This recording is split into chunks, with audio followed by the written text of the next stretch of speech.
I'm Ray Thompson, 68 years old, and I never thought my only son Edward would humiliate me in front of his entire family. When I took that seat at the Christmas table, I didn't know it would lead to me sprawled on the floor while everyone watched in shock. My son's words still ring in my ears. That seat is for my father-in-law. Get out.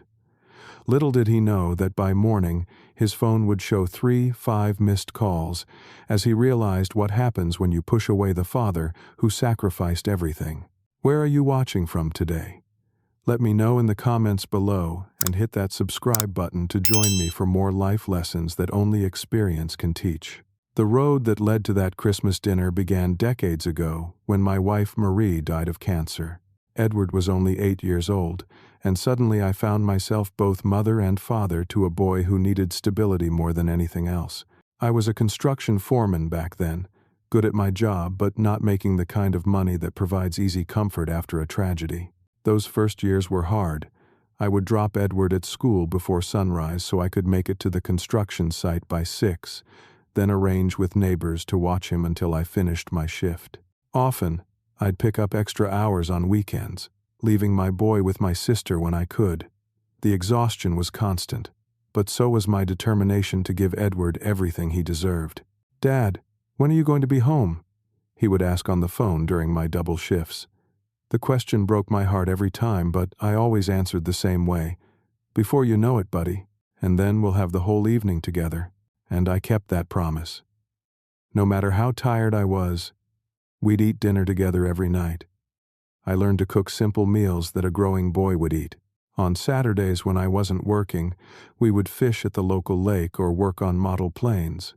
Edward had a talent for detailed work even then, his small fingers nimble as they applied tiny decals to our projects. During those years, our bond grew stronger through necessity and love. When he reached high school, Edward began to excel in ways that made my chest swell with pride. He wasn't just smart, he was driven. He joined debate club, ran track, and maintained perfect grades.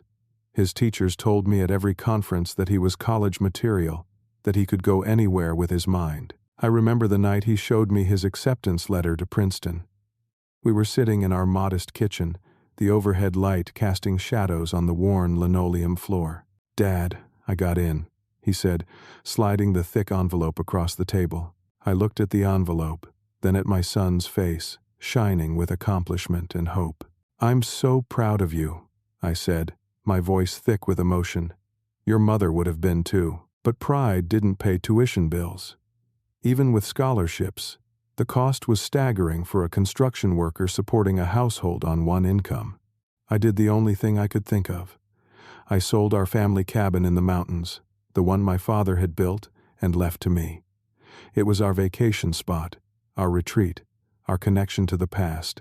But Edward's future was worth more. That first semester check cleared out most of my savings, but I never told Edward how tight things were. When he called from school, excited about new experiences and friends, I listened with genuine happiness. This was what all the sacrifice was for.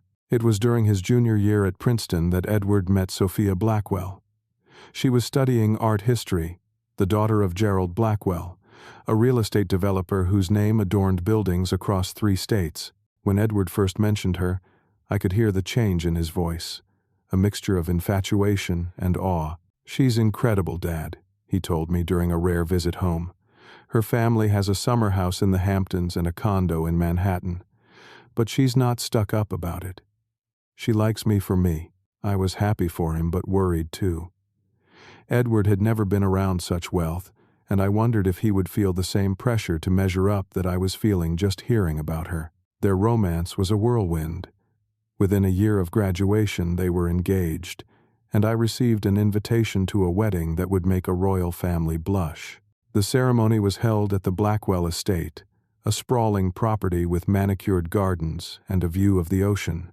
I wore the only suit I owned, freshly pressed, and tried to look like I belonged among guests who arrived in limousines and discussed their latest European vacations. Gerald Blackwell was a tall man with perfect teeth and the confident air of someone who had never been told no. He shook my hand firmly at the rehearsal dinner. "So, you're Edward's father," he said, looking me over. He tells me you're in construction. Foreman, I replied. 30 years now. Honest work? Gerald nodded, already looking past me to greet someone more important. I paid for as much of the wedding as I could, emptying out what was left of my retirement fund. The Blackwells covered the rest, which was most of it. I told myself it was worth it to see Edward happy, to give him this start in life. But after the wedding, I began to notice changes in my son. Small things at first. His manner of speaking became more formal. His interests shifted from baseball to golf. His calls home became less frequent. When we did talk, he would mention business opportunities that Gerald was helping him explore, connections that were opening doors I could never have accessed. Gerald thinks I have real potential in development, Edward told me during one call. He's introducing me to some key people next week. That's great, son, I said, trying to sound enthusiastic while wondering if construction management skills from his old man had become embarrassing rather than valuable. When Edward and Sophia bought their first home, it was in an exclusive neighborhood with gates and security. Gerald had helped with the down payment, Edward explained casually, as though parental financial assistance well into adulthood was normal.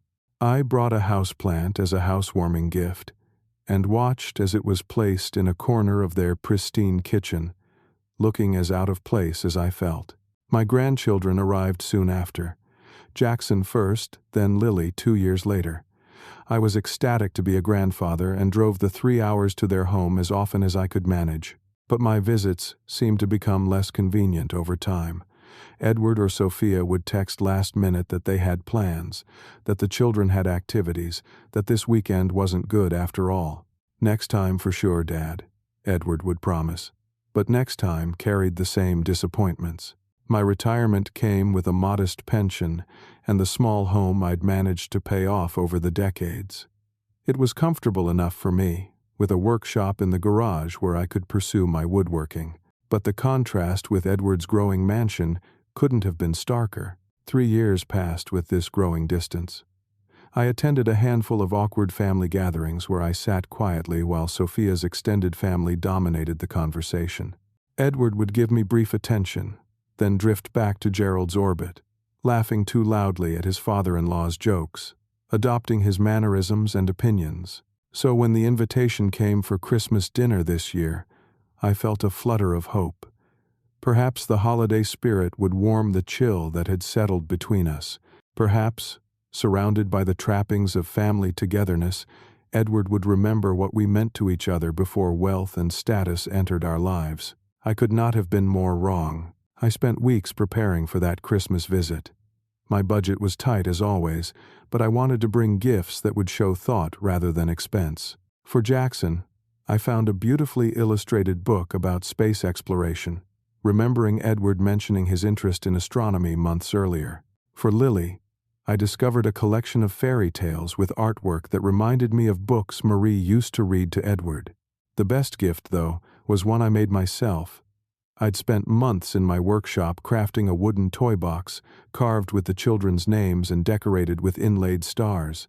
The wood was cherry, polished to a warm glow, with smooth, rounded edges and a mechanism that prevented the lid from slamming on small fingers. It was the kind of gift that couldn't be bought in stores, that carried pieces of my heart in every careful detail. 2 days before Christmas, I got a haircut at the local barber shop. Joe, the barber, has been cutting my hair for 20 years and knows my story well. "Big plans for the holidays, Ray?" he asked as he trimmed around my ears. "Visiting my son's family," I replied. "Haven't seen the grandkids in months." "That's nice," Joe said, though his eyes reflected the sadness I couldn't quite keep out of my voice. I also splurged on a new sweater, dark green with a simple pattern. Nothing fancy, but newer and nicer than my usual attire. I wanted to look presentable without seeming like I was trying too hard. Christmas morning dawned clear and cold. I loaded my carefully wrapped gifts into my 12-year-old truck and began the 3-hour journey to Edward's neighborhood. The drive gave me time to rehearse small talk and remind myself to avoid sensitive subjects. Politics was off limits, as were comments about money or child-rearing. I would focus on being pleasant and unobtrusive, grateful for inclusion rather than resentful of past exclusions. The transformation began as I turned into Edward's development. Massive homes sat back from the street, each with professional holiday lighting and decorations that belonged in magazines. Edward's house was among the largest, a 3-story brick colonial with white columns and a circular driveway currently filled with luxury vehicles. My truck looked decidedly out of place as I parked behind a new Lexus SUV. I gathered my gifts and approached the front door, pressing the doorbell before I could second-guess myself. The chimes played an elegant melody inside. Through the beveled glass, I could see movement before Sophia opened the door. Phone pressed to her ear. "Yes, just a moment," she was saying, then covered the mouthpiece to give me a quick smile that didn't reach her eyes. "Ray, come in. Edward's in his study. I'm just finalizing some details with the caterer." She gestured me inside before returning to her call and walking away, designer heels clicking on the marble floor. The entryway soared 2 stories high, decorated with a massive Christmas tree covered in coordinating gold and silver ornaments. My gifts looked small and plain as I set them among the pile of professionally wrapped packages beneath the tree. I stood awkwardly in the foyer until Edward emerged from a side room, his attention on the smartphone in his hand. "Dad, you made it," he said, briefly looking up to give me a distracted half-hug. "Traffic okay?" "Not bad," I replied. "The truck handled it fine." Edward glanced out the window at my vehicle and frowned slightly. "We could have sent a car service if you'd mentioned it. No reason to make that drive yourself." Before I could respond, 2 children appeared at the top of the curved staircase, both absorbed in electronic tablets. "Jackson, Lily," Edward called. "Grandpa Ray is here." They looked up briefly, offered rehearsed hellos, and returned their attention to their screens as they descended the stairs. I held out my arms, hoping for hugs, but received only perfunctory contact before they settled on a nearby sofa, still entranced by whatever games held their interest. "They got new tablets for early Christmas gifts," Edward explained, with an indulgent smile. "Hard to compete with technology these days." "Of course," I nodded, swallowing my disappointment. "They're growing so fast. Let me show you the renovations we've done since you were here last," Edward said, leading me through the house. Each room was more impressive than the last, with designer furniture, original artwork, and architectural details that must have cost a fortune. Edward pointed out the imported Italian marble in the kitchen, the custom cabinetry, the professional-grade appliances currently being used by hired staff preparing dinner. "And we've just finished the wine cellar," Edward continued, leading me down to the basement where temperature-controlled racks held bottles whose labels I couldn't pronounce. "Gerald helped us connect with a dealer in Napa. We've got some incredible vintages." I nodded appreciatively, though I knew nothing about fine wine. My drink of choice had always been the occasional beer after work. We were examining the home theater when the doorbell chimed again, followed by excited voices from above. "That'll be Sophia's parents," Edward said, suddenly more animated. "We should go up." We returned to the foyer just as Gerald and Margaret Blackwell were handing expensive coats to a young woman I assumed was hired help for the evening. Gerald was exactly as I remembered, commanding, polished, radiating authority. Margaret was trim and elegant in an outfit that probably cost more than 3 months of my pension. "Gerald, Margaret," Edward exclaimed, hurrying forward to embrace his in-laws. "So glad you made it safely." "Traffic was a nightmare," Gerald boomed, "but worth it to spend Christmas with our favorite family." Sophia appeared, now free of her phone, and rushed to hug her parents with genuine warmth. The grandchildren abandoned their electronics to launch themselves at Gerald. "Grandpa Gerald, did you bring us presents?" Jackson asked excitedly. "Did I bring presents?" Gerald laughed, reaching into his coat pocket. "I don't know, did I, Margaret?" Margaret smiled indulgently as Gerald produced 2 small wrapped boxes that sent the children into fits of excitement. "Just a little something extra," Margaret explained to Sophia. We couldn't resist. I stood to the side, watching this effusive family reunion and feeling increasingly invisible. Eventually, Edward seemed to remember my presence. "You remember Ray, of course," he said, gesturing toward me. "Of course," Gerald said, offering a firm handshake. "Good to see you again." Margaret nodded in my direction without moving closer. "That's a quaint sweater," she commented, her tone making it clear that quaint was not a compliment. More arrivals followed quickly. Sophia's brother James with his wife Tiffany, her sister Patricia with husband Richard, and several couples introduced as family friends who turned out to be Gerald's business associates. Each new group was welcomed with enthusiasm, leaving me further adrift in a sea of unfamiliar faces. The gathering moved to a large living room where drinks were being served by a bartender in formal attire. Comfortable seating seemed to be at a premium, and I found myself standing awkwardly while others settled into plush sofas and armchairs. Edward was deep in conversation with Gerald and two business associates, nodding earnestly at whatever wisdom was being imparted. I tried to join several conversations but found myself either ignored or quickly abandoned as more interesting participants arrived. My attempts to chat with the grandchildren were thwarted by their excitement over gifts from Grandpa Gerald, an electric scooter for Jackson, and a tablet with exclusive games for Lily. "Grandpa Gerald says I can ride the scooter at their summer house," Jackson informed me when I asked about the gift. "They have a special track just for kids." "That sounds wonderful," I said, trying to mask my hurt at the clear preference for their other grandfather. I hadn't been invited to any summer house, nor could I provide electric scooters on my fixed income. As I observed the family dynamics, I noticed how Edward had transformed in Gerald's presence. My son mirrored his father-in-law's stance, laughed at the same moments, used similar hand gestures when making a point. It was as though he was auditioning for the role of Gerald's son rather than existing comfortably as mine. A uniformed butler appeared at the entrance to the living room, striking a small bell to capture attention. "Dinner is served," he announced formally. The assembled guests made appreciative noises and began moving toward what I knew was an enormous formal dining room. I followed, carrying my sense of dislocation like an uninvited guest. The dining room was a showcase of holiday perfection. A massive table stretched beneath a crystal chandelier, set with fine china, sterling silver flatware, and crystal glasses that caught the light from dozens of candles. A centerpiece of fresh flowers and greenery ran the table's length, punctuated by small wrapped gifts at each place setting. The overall effect was intimidatingly beautiful, like something from a magazine spread rather than a family gathering. Everyone seemed to know their places, moving confidently to their designated seats while I hesitated at the threshold. I searched for a name card with my name but couldn't immediately spot one. The family clustered at the near end of the table, with Edward and Sophia taking positions that were clearly meant for the hosts. Gerald and Margaret hadn't yet entered, apparently engaged in conversation with someone in the hallway. I noticed an empty chair next to Edward and made my way toward it, relieved to have spotted what seemed like my logical place. It made sense that I would be seated near my son, just as Gerald would surely be near Sophia.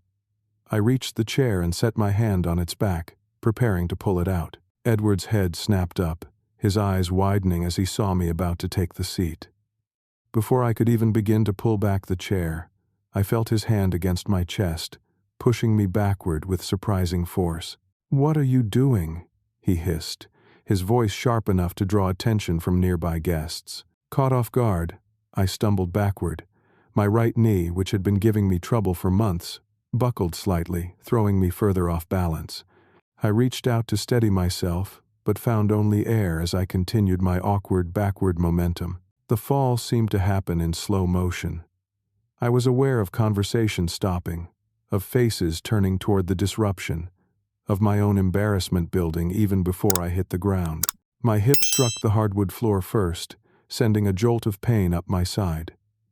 My hand knocked against another chair as I went down, causing a water glass to spill. For a moment, complete silence filled the room.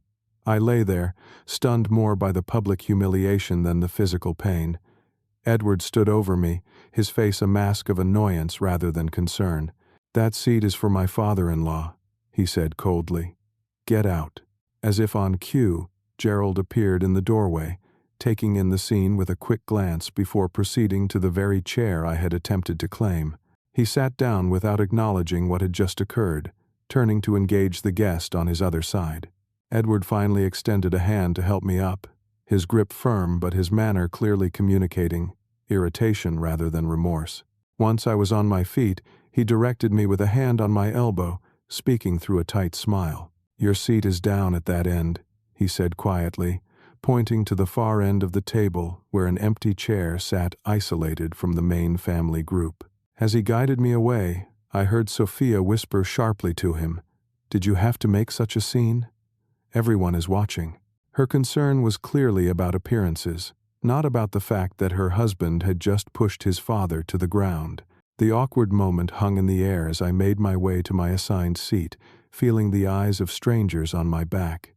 Someone tittered nervously, another cleared their throat, and gradually conversation resumed, flowing around the interruption like water around a stone.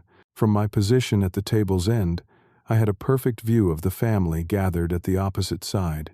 I was seated between one of Gerald's business associates, who had been introduced as a commercial developer, and a cousin of Sophia's whose name I couldn't recall. Neither seemed interested in conversation with me. The children were seated near their other grandparents, with Gerald occasionally leaning over to whisper something that made them giggle.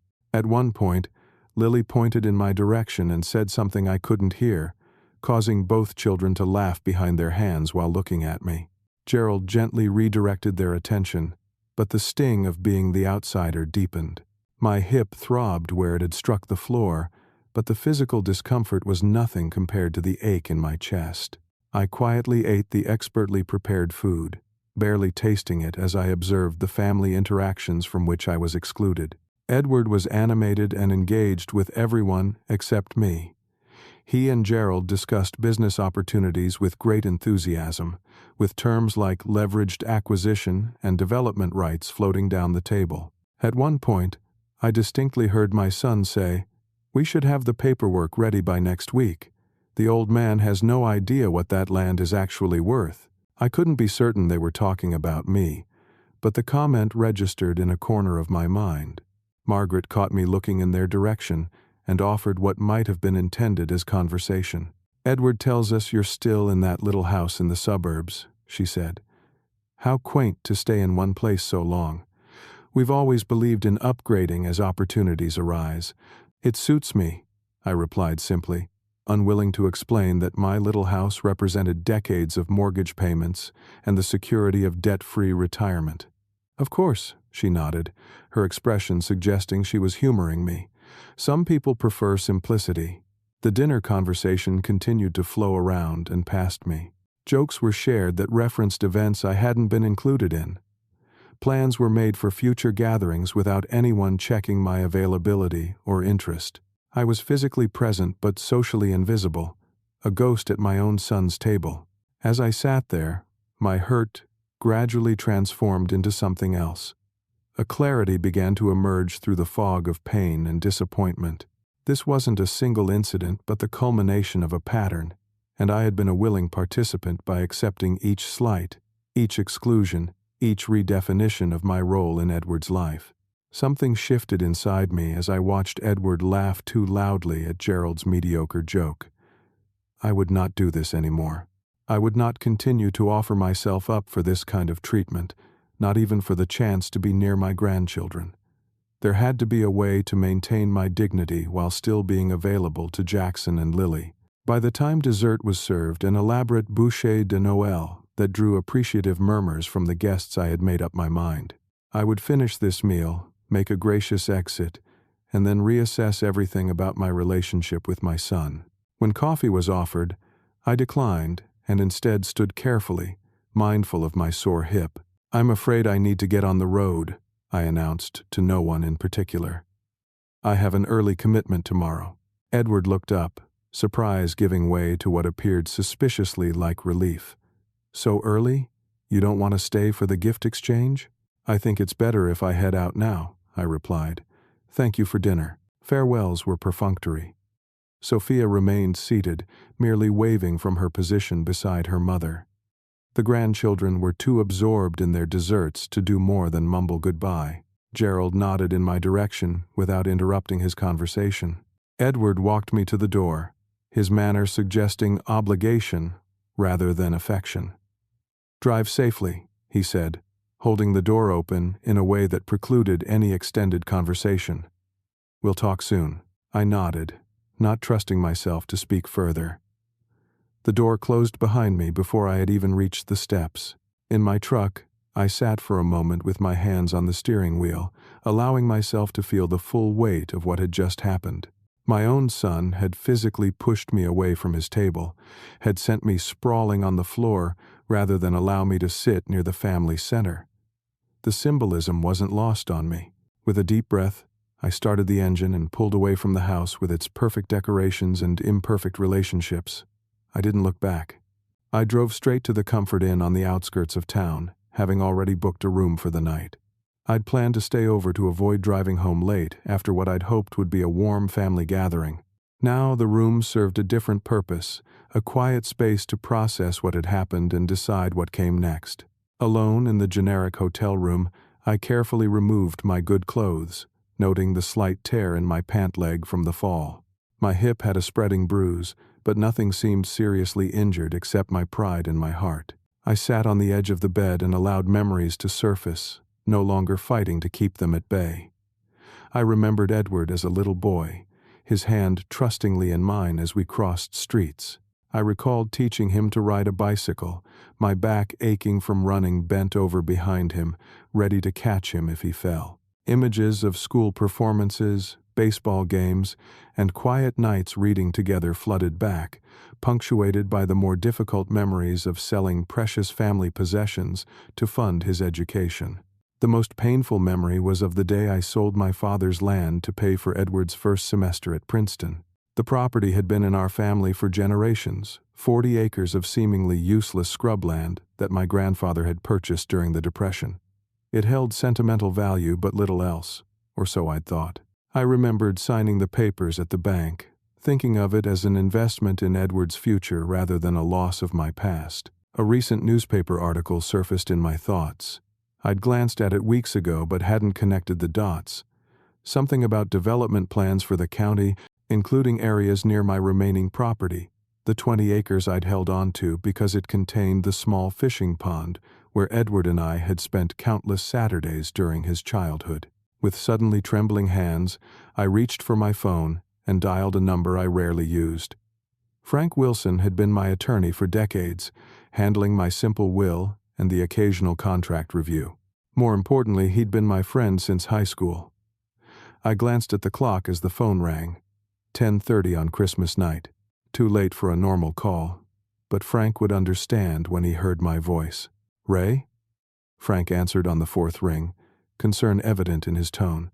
"Everything okay? It's pretty late." "I'm sorry to call on Christmas," I began, then found myself struggling to continue as emotion threatened to overwhelm me.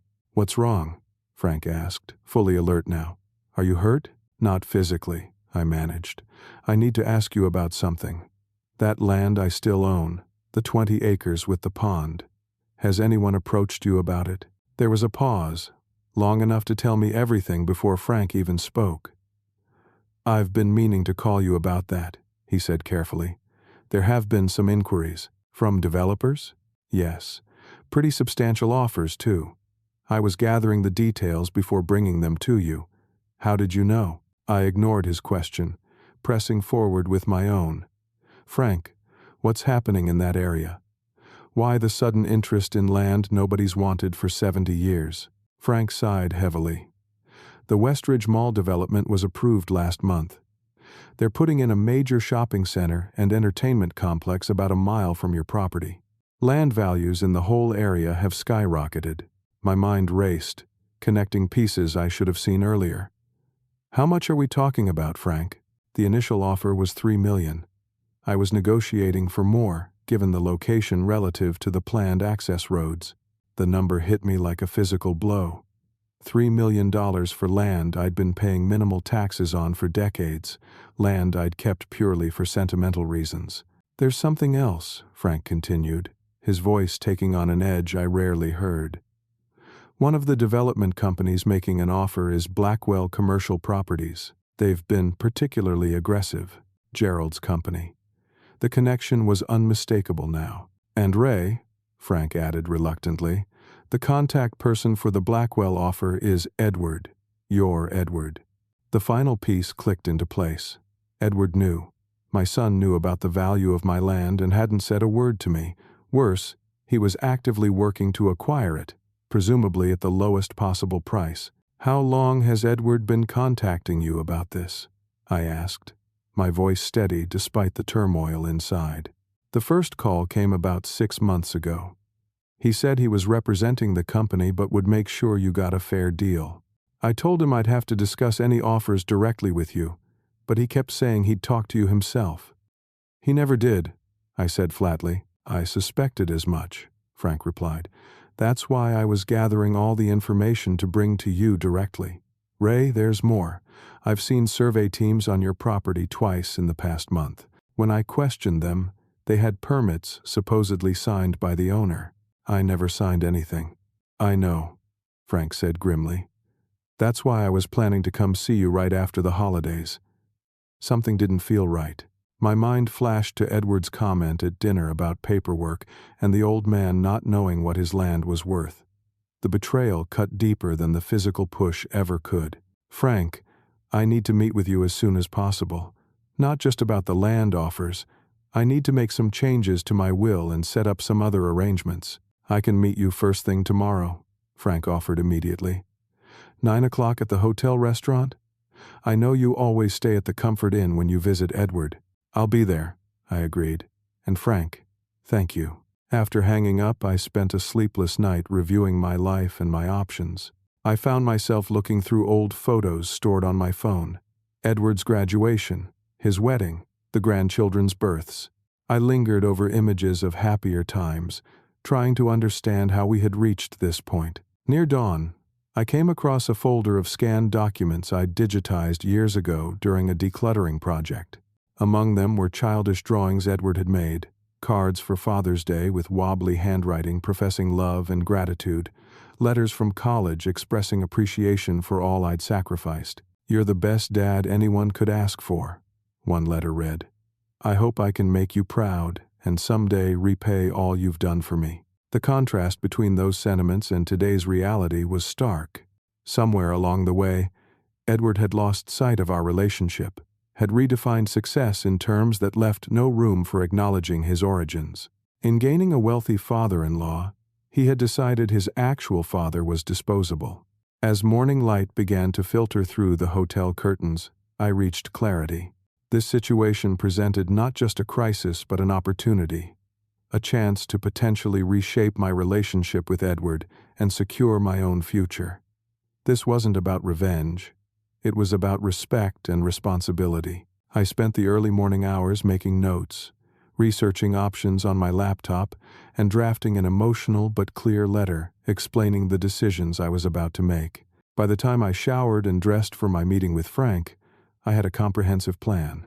I would use this unexpected financial windfall not just for my own security but to establish something meaningful. A scholarship fund in Marie's name at the local community college, focused on helping single parents complete their education. I would create trust funds for Jackson and Lily that their parents couldn't access, ensuring my grandchildren would have resources for education and a start in life, regardless of what happened with Edward's career or marriage. Most importantly, I would restructure my will in a way that might teach Edward the lesson he'd forgotten, that relationships matter more than money, and that respect is essential to love. With these plans in mind, I went downstairs to meet Frank, feeling more purposeful than I had in years. The hotel restaurant was nearly empty at 9 o'clock on the morning after Christmas. A few travelers sat at widely spaced tables, nursing coffee and picking at breakfast buffet selections. Frank was already waiting, dressed casually in khakis and a sweater, but carrying his briefcase. He stood to greet me, his expression concerned as he noted my careful movements. "What happened to you?" he asked as we shook hands. "You're favoring your right side. Had a fall," I said simply, not ready to detail the humiliation of the previous evening. We settled into a booth and ordered coffee. The waitress had just left when Frank opened his briefcase and removed a folder thick with documents. "I brought everything I have on the land offers," he began. "Ray, this is significant. Your 20 acres sits exactly where the access road to the new development would ideally go. That makes it worth far more than just the acreage value." I nodded, taking the folder and scanning the top document, a formal offer letter from Westridge Development Corporation for $3.2 million. And you said Blackwell Commercial has made an offer too? Frank nodded grimly. Their initial offer was lower, but Gerald Blackwell has been pushing hard. There have been some thinly veiled suggestions that they could influence the County Planning Commission if necessary. What does that mean exactly? It means they might try to get easements through your property, even if you don't sell. It's a pressure tactic. I absorbed this information, thinking of Gerald's commanding presence and Edward's eagerness to please him. And Edward is directly involved in this? Frank hesitated, then slid another document across the table. It was a business card. Edward Thompson, Acquisitions Manager, Blackwell Commercial Properties. When did this happen? I asked, staring at the card. He joined them about 8 months ago. Left his previous firm for this position. 8 months during which Edward had canceled 3 planned visits, had been too busy to bring the grandchildren to see me, had called less and less frequently. 8 months he'd been working for Gerald while deliberately keeping me in the dark about my own property's value. What do you want to do about the land, Ray? Frank asked, watching me carefully. I set the business card down and looked my old friend in the eye. I want to sell, but not to Blackwell. Get me the best offer from any other developer. I don't care if it's slightly less than what Gerald might eventually offer. Frank nodded, making notes. I can have paperwork ready by this afternoon. There's a company from Chicago that's been particularly interested. Good. Now, about the other matters we discussed last night. For the next 2 hours, Frank and I worked through a series of legal documents. I signed a new will that removed Edward as primary beneficiary, replacing that provision with a conditional inheritance that required him to perform 500 hours of community service at the housing charity, where Marie had volunteered before he could receive anything. I established educational trusts for Jackson and Lily, structured so the funds could only be accessed for tuition and related expenses. I signed papers creating the Ray Thompson Memorial Scholarship at County Community College, endowed with enough to help 2 students per year in perpetuity. I also arranged to donate 5 acres of my land to the county for a public park, with the stipulation that the fishing pond be maintained for public use and named Thompson Pond. Are you sure about all this, Ray? Frank asked as I signed the final document authorizing him to negotiate the land sale with the Chicago developer. I've never been more certain, I replied. This isn't about punishing Edward. It's about trying to realign what matters. Frank nodded, understanding in his eyes. He's not going to see it that way. At least not at first. I know, I acknowledged. But sometimes the hardest lessons are the most important ones. We finished our meeting with Frank, promising to call once the sale paperwork was ready for signatures. I returned to my hotel room to pack, my movements slow but purposeful. The physical pain from my fall had subsided to a dull ache, overshadowed by the emotional weight of the decisions I'd just made. I checked out of the hotel shortly before noon, declining the desk clerk's offer to help with my single overnight bag. In the truck, I paused before starting the engine. There was one more thing to do. I composed a brief text message to Edward. I know about the land. I've made some changes. Call Frank if you have questions. Simple, direct, impossible to misinterpret. I hit send and then turned off my phone completely, not ready to deal with the inevitable response.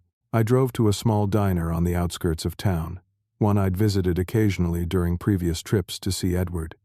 The place was nearly empty, the post-Christmas lull in full effect.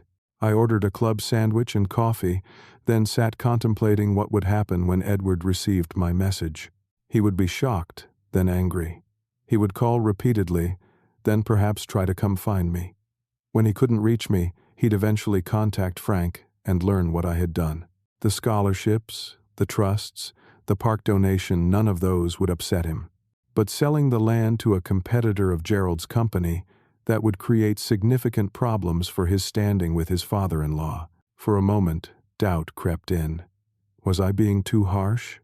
Was this petty revenge rather than principled action?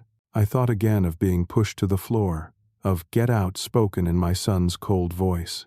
I remembered the grandchildren laughing at me from their place beside Gerald. I recalled years of growing disrespect and distance. No, this wasn't pettiness. This was finally establishing that I deserved basic respect, that our relationship needed to be rebuilt on more equal footing. After finishing my lunch, I turned my phone back on, bracing for the barrage of notifications. They came immediately. 35 missed calls from Edward, a dozen from Sophia, 3 from Gerald Blackwell himself. Voice messages filled my inbox, their timestamps showing an escalating frequency through the morning. I listened to a few, hearing Edward's tone shift from confused to demanding to desperately conciliatory. "Dad, what are you talking about? Call me back." "Dad, this is important business. You need to call me immediately." "Dad, please, we need to talk. I can explain everything. Please call me back. I'm worried about you." The last one, time-stamped just 20 minutes earlier, caught me off guard with its panic. "Dad, I'm coming to your house. If you get this, please call me. I'm so sorry about last night. We need to talk." I deleted the rest without listening, then checked my text messages. They told a similar story. Initial demands for explanation giving way to increasingly desperate pleas. The final message, sent while I was at lunch. "On my way to your house now. Please be there."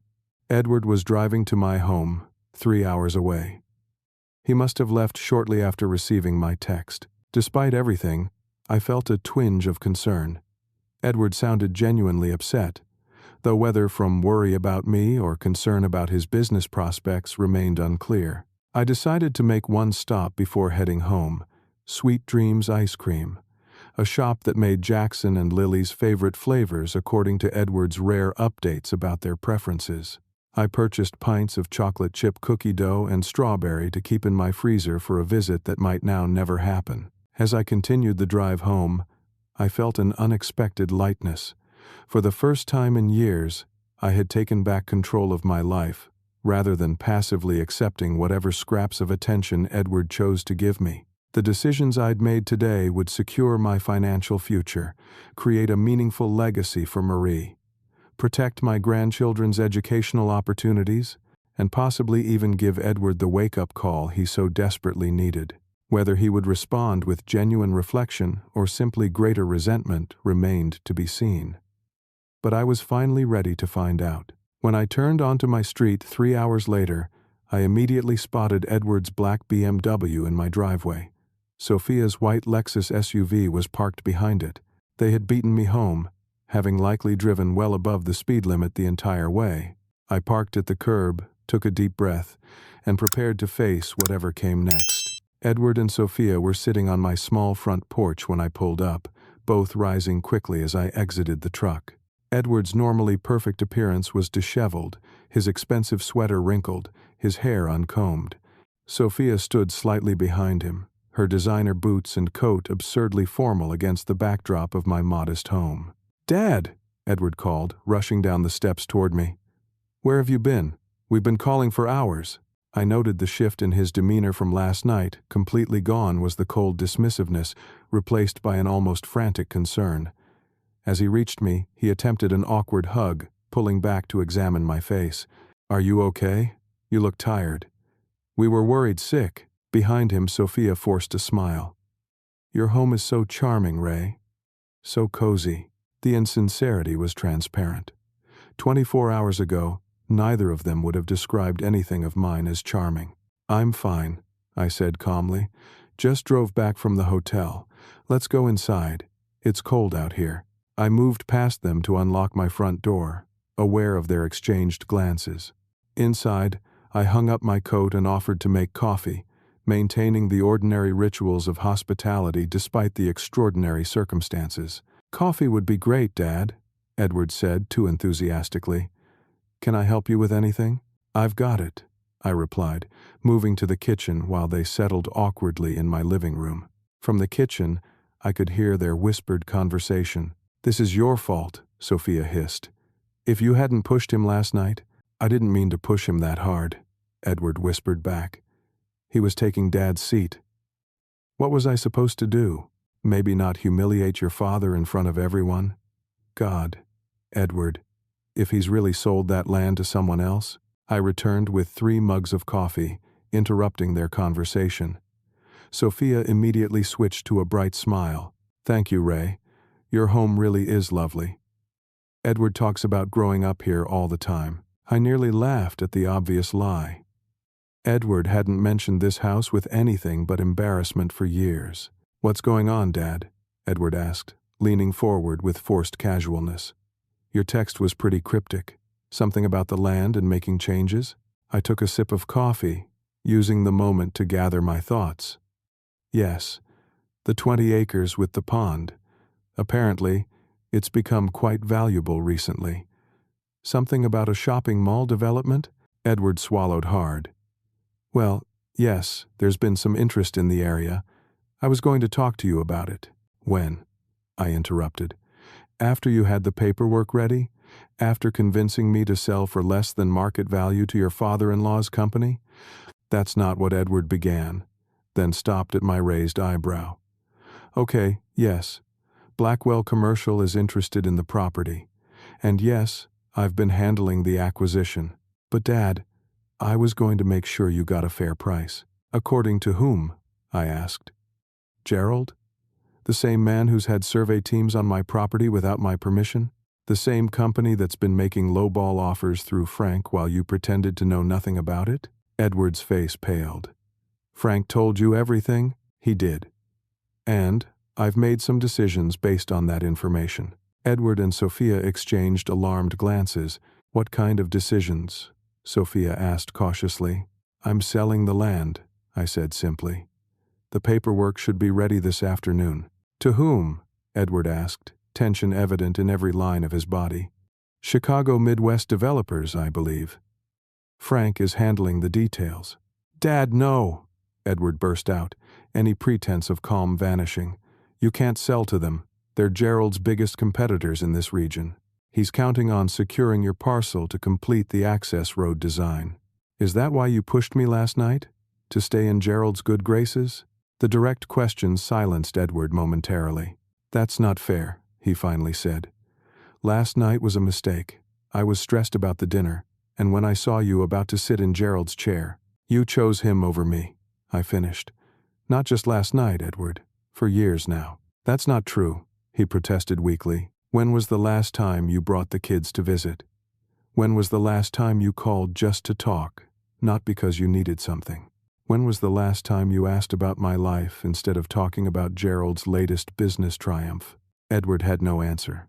Sophia, sensing the conversation was not proceeding to her advantage, pulled out her phone.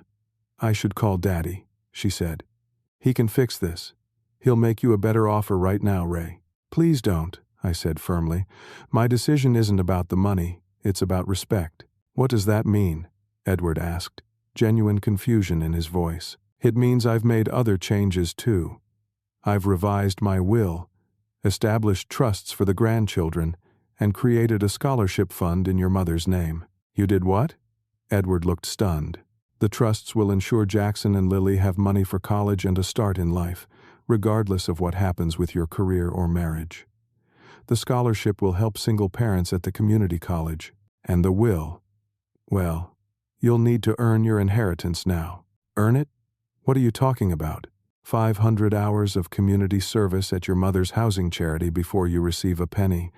I think it will be good for you to reconnect with the values she tried to instill." Edward's face flushed with anger. "You can't do this. That land and whatever you have was supposed to come to me. It's my inheritance. And that attitude is exactly why I've made these changes," I replied calmly. "You've come to expect things without earning them, to value money over relationships." Sophia was already on her phone, speaking rapidly. "Daddy, we have a problem. Ray is selling the land to Chicago Midwest." "No, I don't know for how much. Can you come over here? We need to straighten this out." Within 20 minutes, Gerald Blackwell's Mercedes pulled up outside my house. He entered without knocking, his commanding presence filling my small living room. "Ray," he said without preamble, "there seems to be a misunderstanding about your property. I'm prepared to make you an offer right now that will exceed whatever Chicago is offering." "It's not about the money, Gerald," I repeated. "Everything is about money," he scoffed. "Name your price." "The sale is already being processed," I said. But this isn't just about the land. It's about how your family has treated me for years, culminating in being pushed to the floor at Christmas dinner." Gerald waved dismissively. "A family squabble. These things happen. But business is business." "Exactly my point," I nodded. "To you, everything is business. Family is business. Relationships are business. Well, I'm making a business decision too." Gerald's expression hardened. "If you proceed with this sale to Chicago, you should know there could be consequences. The County Planning Commission might suddenly find issues with permits. Easements could become complicated." "Are you threatening me, Gerald?" I asked quietly. Before he could answer, there was another knock at the door. I opened it to find Frank Wilson standing there, briefcase in hand. "Sorry to interrupt," Frank said, sizing up the situation instantly. "I have those documents for you to sign, Ray, but I can come back if this isn't a good time." "No, please come in," I said, grateful for the support. "We were just discussing the land sale." Frank entered, nodding coolly to Gerald. "Mr. Blackwell, interesting to see you here." "Wilson?" Gerald acknowledged stiffly. "I assume you're behind this attempt to undermine my company's development plans?" "I'm representing my client's interests," Frank replied professionally, as any good attorney would. He turned to me. "The papers are ready, Ray. Chicago Midwest has offered $3.7 million, with an expedited closing." I heard Sophia's sharp intake of breath at the amount. Edward looked physically ill. "Dad," he said desperately, "please don't do this. Gerald will beat that offer." "Again, it's not about the money," I said. "It's about rebuilding relationships on foundations of mutual respect rather than financial advantage." "You have no idea what this will do to my position at the company," Edward said, his voice breaking. "I promised Gerald I could deliver this property, and you did that without consulting me, without even telling me about the development that would make my land valuable. You treated me as an obstacle to be managed, not as your father." Frank quietly laid out the paperwork on my dining table, giving me space to continue the conversation. Gerald's patience was clearly wearing thin. "This is ridiculous sentimentality. Business is business, family is family. Don't cut off your nose to spite your face, Ray." "Actually, I think I'm seeing clearly for the first time in years," I replied. "Frank, I'm ready to sign those papers now." "Dad, no," Edward pleaded one last time. "Edward," I said gently, "this doesn't have to be the end of our relationship. It could be a new beginning, one based on genuine connection rather than what I can provide for you financially. But that choice is yours." Sophia had had enough. "Come on, Edward, we're wasting our time here." She turned to her father. "Daddy, can you fix this?" Gerald's face was a mask of controlled fury. Some situations can't be fixed. Ray has made his choice. He turned and strode out without another word. Sophia followed immediately, pausing in the doorway to deliver a final barb. "I hope you're happy with what you've done to this family." Edward remained, torn between following his wife and staying to continue pleading his case.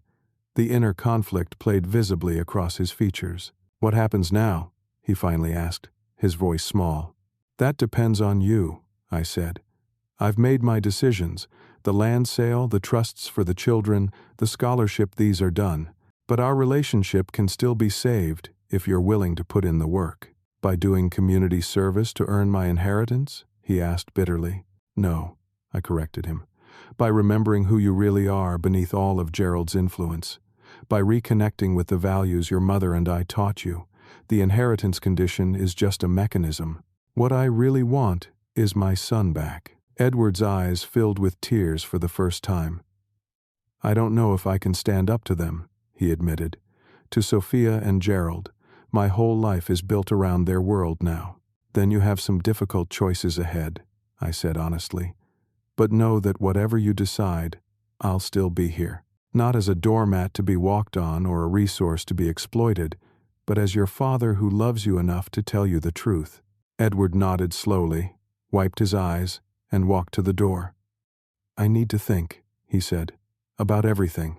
"Take all the time you need," I replied. After he left, Frank looked at me with concern. "Are you okay?" "Better than I've been in years," I answered truthfully, sitting down to sign the documents that would change the course of all our lives. 6 months passed quickly in the wake of that confrontational day. With Frank's expert guidance, the land sale closed smoothly, despite Gerald's attempts to create legal obstacles. The proceeds allowed me to purchase a comfortable new home closer to town. Not extravagant, but thoughtfully designed with features I'd always wanted. A spacious workshop for my woodworking, a garden patio for morning coffee, and most importantly, 2 bedrooms set up specifically for grandchildren visits. The Ray Thompson Memorial Scholarship Committee was formed with me as an honorary member. Reviewing applications from struggling single parents brought back memories of my own challenges raising Edward, but also provided a sense of purpose I'd been missing since retirement. When the first 2 recipients were selected, both women juggling children and jobs while pursuing nursing degrees, I felt Marie would have approved. My social circle expanded unexpectedly. Volunteering at the community college introduced me to people I might never have met otherwise, fellow retirees seeking meaningful activities, educators passionate about their work, students grateful for guidance from someone who had navigated life's complexities. For the first time in years, I had conversations that didn't revolve around Edward's approval or my perceived inadequacies. The most surprising development came 3 months after Christmas when I received a call from Jackson. "Grandpa Ray," his small voice asked tentatively, "can we come see your new house?" "Who's we, buddy?" I asked, heart racing with hope. "Me and Lily and Mommy. She says we can visit on Saturday if that's okay." That first visit was awkward but meaningful. Sophia remained in her car, working on her tablet while the children explored my home. They were cautious at first, but soon warmed up when I showed them the workshop and the wooden toys I'd been making. By the time they left, we had established a tentative monthly schedule for visits. Through the children, I learned fragments of what was happening in Edward's life. The fallout from the land sale had been significant. Gerald had demoted Edward at the company, blaming him for losing the crucial property. Sophia was increasingly dissatisfied with their reduced circumstances and spent more time with her parents, often leaving Edward alone with the children. Edward himself maintained radio silence for nearly 4 months. No calls, no texts, no acknowledgement of my birthday or other occasions. Frank kept me updated on legal matters, informing me that Edward had inquired about contesting the will changes but had taken no formal action. Then one rainy Tuesday in May, a knock came at my door. Edward stood on the porch, soaking wet, no umbrella, looking thinner and older than he had at Christmas. "Can I come in, Dad?" he asked simply. I welcomed him inside, offered a towel and coffee, and waited while he gathered his courage. "Sophia's filed for divorce," he finally said, staring into his mug. "She says I'm not the man she married. Gerald's business is struggling since losing the access road property, and he's blaming me. I've lost my job, my standing, my everything. I'm sorry about the marriage," I said sincerely. "Despite everything, I never wanted you to suffer." Edward looked up, surprise evident in his expression. "You're not going to say I deserved it?" "No," I shook my head. "Consequences are natural, but I take no pleasure in your pain. You're still my son, even after what I did? What I said to you at Christmas?" "Even then," I confirmed. "Love doesn't disappear because of bad behavior. It just establishes boundaries." Edward broke down then, sobbing with the rawness of someone who had been holding himself together through sheer will. I moved to sit beside him, placing a hand on his shoulder, not forcing closer contact but making it available. "I don't know who I am anymore, Dad," he confessed when the tears subsided. "I spent so many years trying to be what Gerald wanted, what Sophia expected, that I lost myself along the way." "I know exactly who you are," I told him. "You're the boy who brought home stray dogs because you couldn't bear to see them suffering. You're the teenager who tutored your classmates without charging them because learning should be available to everyone. You're the young man who wrote to me from college about wanting to make a difference, not just a fortune."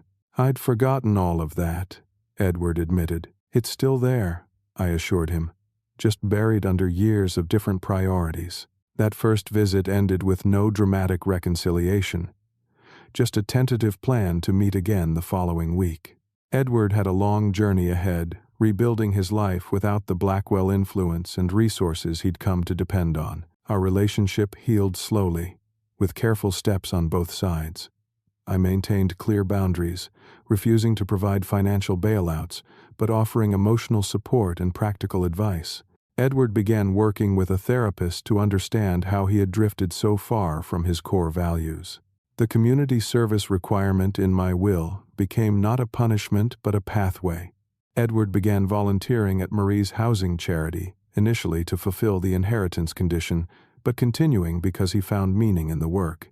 For the first time in years, he spoke about making a difference rather than making connections or making money. By Thanksgiving, a new pattern had emerged. Edward had secured a position with a small, ethical development company focused on affordable housing projects. His income was a fraction of what he'd earned with Blackwell Commercial, but he spoke about his work with genuine enthusiasm rather than calculated networking. The divorce proceeded, with Sophia returning to her parents' orbit and fighting for primary custody of the children. The legal battles were draining, but the trust funds I'd established ensured that regardless of the outcome, Jackson and Lily would have educational opportunities and a financial foundation that neither parent could control. Throughout this difficult period, I discovered an unexpected peace. The financial security from the land sale removed practical worries, but the greater comfort came from living authentically, without compromising my dignity for crumbs of attention from Edward or acceptance from his in-laws. My community involvement grew, with the scholarship program expanding to support 4 students in its second year. I found joy in mentoring young people facing challenges similar to those I'd navigated as a single father. Their gratitude was genuine, their progress rewarding to witness in a way that Edward's material success had never been. When December arrived again, bringing the anniversary of that painful Christmas dinner, Edward called with an unexpected invitation. "Dad, would you consider having Christmas at your place this year? Just me and the kids. Nothing fancy, just family." "I'd like that very much," I replied, warmth spreading through my chest. "And Dad," he added before hanging up, "thank you for not giving up on me, even when I gave up on myself. I'm starting to understand what real strength looks like." As I prepared my home for this simpler, more meaningful Christmas gathering, I reflected on everything the past year had taught me. Standing up for yourself doesn't mean closing your heart. Setting boundaries doesn't mean ending relationships, but rather creating the possibility for healthier ones. True family supports each other's dignity and growth, not just financial interests or social standing. Most importantly, I learned that it's never too late to require respect, to expect decency, to insist on being treated as a person of value. The push that sent me to the floor at last year's Christmas dinner had ultimately pushed me toward a better life, not just for myself, but for everyone involved. Now, as I set 3 stockings by my fireplace with the names Jackson, Lily, and Edward carefully embroidered, I felt a sense of rightness, of completion. We were building something new from the ashes of what had been lost, and it felt more solid, more real than what came before. What about you? Have you ever had to stand up to family members who took you for granted? Did it change your relationship for better or worse? Leave your thoughts in the comments below.